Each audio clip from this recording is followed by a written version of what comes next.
నమస్తే అందరికీ welcome back to our channel Pooja Ganjala YouTube channel. ఈ రోజు స్పెషల్ వీడియో ఏంటి అంటే పన్నీర్ మటర్ మసాలా చేస్తున్నాను. ఫస్ట్ అయితే ఒక హాఫ్ కేజీ వరకు పన్నీర్ తీసేసుకున్నాను. సో పన్నీర్ అయితే మంచిగా పీసెస్ గా కట్ చేసుకోవాలి కాబట్టి ఇలా మంచి ఇష్టం వచ్చిన షేప్ లో కట్ చేసేసుకోవచ్చు అంట. నేనైతే ఇలా కట్ చేశాను. మనకి ఏ షేప్ నచ్చితే ఆ షేప్ లో మనం కట్ చేసేసుకోవచ్చు. సో చూసేయండి నేను ఇలా కట్ చేశాను. సో ఇవన్నీ కట్ చేసుకొని పక్కన పెట్టేసుకోవాలి. సో నెక్స్ట్ అయితే బఠానీలు ఇలా ఉడికించుకోవాలి. వీటినే కదా మటర్ అంటారు. సో మటన్ అయితే బాగా ఉడికించి పక్కన పెట్టేసుకోవాలి. సో నెక్స్ట్ అయితే కడాయి పెట్టేసుకొని దాంట్లో కొద్దిగా ఆయిల్ వేసేసుకొని పల్లీలని అంటే ఒక కప్ వరకు పల్లీలు తీసేసుకొని రెడ్ కలర్ అయ్యేంత వరకు వేయించుకొని తీసి పక్కన పెట్టేసుకోవాలి. సో నెక్స్ట్ అయితే అదే కడాయిలో మనం కట్ చేసుకున్న పన్నీర్ ముక్కలు ఉంటాయి కదా. సో పన్నీర్ ముక్కల్ని కూడా కొద్దిగా అంటే కొన్ని వేసేసుకొని ఒకసారి అలా ఒక 1 or 2 minutes అలా వేయించేసుకొని తీసేసుకోవాలి ప్లేట్లోకి వాటిని కూడా. సో ఇలా పన్నీర్ ముక్కల్ని కొద్దిగా ఆయిల్లో వేయించుకుంటే పచ్చివాసన రాకుండా కొంచెం టేస్ట్ బాగుంటుంది అనమాట. సో ఇలా కంపల్సరీ వేయించుకుంటేనే బాగుంటుందని నేనైతే చెప్తానమాట. పన్నీర్ ముక్కలు అయితే అన్ని వేయించి తీసి పక్కన పెట్టేసుకోవాలి. సో నెక్స్ట్ ఏంటి అంటే ఇందాక వేయించుకున్న పల్లీలు ఉంటాయి కదా వాటిని అయితే ఇలా పేస్ట్ చేసుకొని పక్కన పెట్టేసుకోవాలి. అండ్ ఒక 2 టమాటాలు కూడా పేస్ట్ చేసుకొని పక్కన పెట్టుకోవాలి. అండ్ నెక్స్ట్ ఒక 3 ఆనియన్స్ కూడా పేస్ట్ చేసి సో అదే కడాయిలో మళ్ళీ అదే ఆయిల్లో మనం ఇందాక చేసుకున్నటువంటి ఆనియన్ పేస్ట్ అయితే అందులో యాడ్ చేసి మంచిగా రెడ్ కలర్ వచ్చేంత వరకు దాంట్లో ఉన్న వాటర్ అంతా ఇంకిపోయే వరకు చూపిస్తాను కదా. సో ఇలాగే మొత్తం బాగా ఒక 5 or 10 minutes ఎక్కువగానే పడుతుంది అనమాట. సో ఇలా మంచిగా కలుపుతూనే ఉండాలి.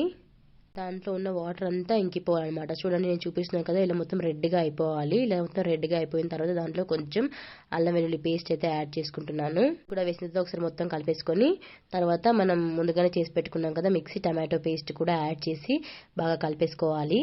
టమాటా పేస్ట్ వేసిన తర్వాత ఇది కూడా ఒక 5 minutes వరకు మంచిగా ఆయిల్ తేలే వరకు కలుపుతూనే ఉండాలి. మనం పన్నీర్లోకి మొత్తం మనం గ్రేవీ మాత్రం తయారు చేసుకుంటున్నాం. ఫస్ట్ అయితే గ్రేవీ చేసేసుకుని దాంట్లో లాస్ట్లో పన్నీర్ యాడ్ చేసుకుంటాం అనమాట. సో నెక్స్ట్ అయితే కొంచెం హల్దీ పసుపు యాడ్ చేసేసుకొని అది కూడా ఒకసారి కలిపేసుకోవాలి. సో నెక్స్ట్ ఏంటి అంటే నెక్స్ట్ అయితే కొంచెం గరం మసాలా పౌడర్ యాడ్ చేసుకుంటున్నాం. అండ్ నెక్స్ట్ కొద్దిగా ఒక 1 spoon వరకు కారం కూడా ఇప్పుడే యాడ్ చేసేసుకోవాలి. అండ్ నెక్స్ట్ కొంచెం జీరా పౌడర్ కూడా ఇప్పుడే యాడ్ చేసుకోవాలి. అండ్ కొంచెం ధనియా పౌడర్ కూడా ఇప్పుడే యాడ్ చేసేసుకోవాలి. సో ఇవన్నీ వేసుకున్న తర్వాత ఒకసారి మిక్స్ చేసేసుకోవాలి మొత్తం. ఇవన్నీ వేసుకున్న తర్వాత మాడిపోకుండా కంటిన్యూగా కలుపుతూనే ఉండాలి. లేదంటే కింద మాడిపోవడం లాంటిది జరుగుతుంది అనమాట. సో నెక్స్ట్ అయితే సాల్ట్ వేసేసుకోవాలి. మనకి రుచికి సరిపడా ఒక 1.5 spoon వరకు అయితే నేను వేసాను అనమాట. సో మీ రుచికి తగినట్టు మీరు కూడా యాడ్ చేసేసుకోవచ్చు. నెక్స్ట్ అయితే కొద్దిగా వేడి నీళ్ళు మాత్రమే వేసేసుకోవాలి. వేడి నీళ్ళు వేసుకోవడం వల్ల కర్రీస్ చాలా బాగుంటాయి. మనం కూల్ వాటర్ వేసుకుంటే చాలా టైం పడుతుంది. సో వేడి వాటర్ వేసేసుకుంటే బాగుంటుంది ఏ కర్రీస్లోకైనా. సో వేసిన తర్వాత ఒక 5 minutes తర్వాత చూడండి ఇలా ఆయిల్ మొత్తం పైకి తేలుతూ ఉంటుంది అనమాట. నెక్స్ట్ కొంచెం ఒక స్పూన్ వరకు ఆమ్చూర్ పౌడర్ వేసుకోవాలి. టేస్ట్ చాలా బాగుంటుంది పన్నీర్ కర్రీస్లోకి. అండ్ నెక్స్ట్ కొద్దిగా పన్నీర్ మసాలా పౌడర్ కూడా యాడ్ చేసేసుకొని చేత్తో కొద్దిగా నలుముకొని కసూరి మేతి కూడా యాడ్ చేసుకోవాలి. మంచి టేస్ట్ అండ్ స్మెల్ కూడా చాలా బాగా వస్తుంది కసూరి మేతి వేయడం వల్ల స్మెల్ అనేది. నెక్స్ట్ అయితే ఒక 1 spoon వరకు బటర్ యాడ్ చేసుకోవాలి.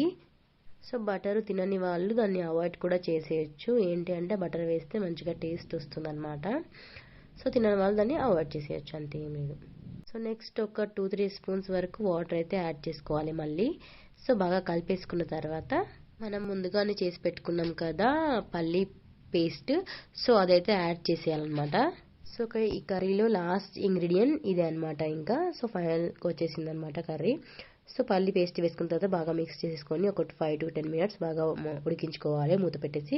తర్వాత ఇలా ఆయిల్ మొత్తం పైకి తేలినట్టుగా కనిపిస్తుంది కదా. సో నెక్స్ట్ మనకు కొంచెం గ్రేవీ ఎక్కువ కావాలి కాబట్టి కొద్దిగా వాటర్ యాడ్ చేసుకోవాలి. హాట్ వాటర్ మాత్రమే వేసేసుకోవాలన్నమాట. తగినన్ని హాట్ వాటర్ యాడ్ చేసుకోవాలి. మనకి ఎంత గ్రేవీ కావాలో అంత దాన్ని బట్టి యాడ్ చేసుకోవచ్చు. సో వాటర్ యాడ్ చేసుకుంటే ఒక 2-3 minutes తర్వాత మనం బాయిల్ చేసి పెట్టుకున్నాం కదా పచ్చి బఠానీలు. సో అవైతే అన్ని యాడ్ చేసేసుకోవాలి.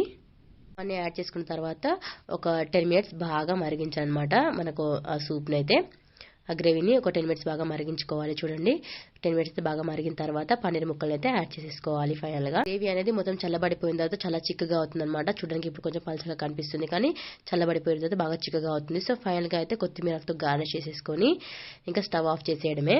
రెసిపీ అయితే చాలా బాగా టేస్టీగా కుదిరింది అనమాట. సో ఒకసారి మీరు కూడా ట్రై చేసి మీ ఫ్యామిలీతో షేర్ చేసుకోండి. సో వీడియో అయితే సబ్స్క్రైబ్ చేసేయడం అస్సలు మర్చిపోకండి. Bye, take care.